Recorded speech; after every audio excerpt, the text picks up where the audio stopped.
Hi, I'm Kate Goldhouse of Goldhouse Gourmet, and today I'm going to be showing you a low-fat pinto bean dip.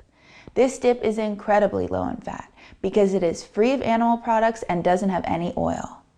Chop 1/2 cup of onion, 2 tablespoons of fresh cilantro, and 1/2 cup of a plum tomato.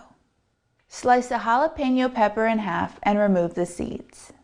In a food processor, add the vegetables with 1 15-ounce can of pinto beans and 2 teaspoons of lime juice.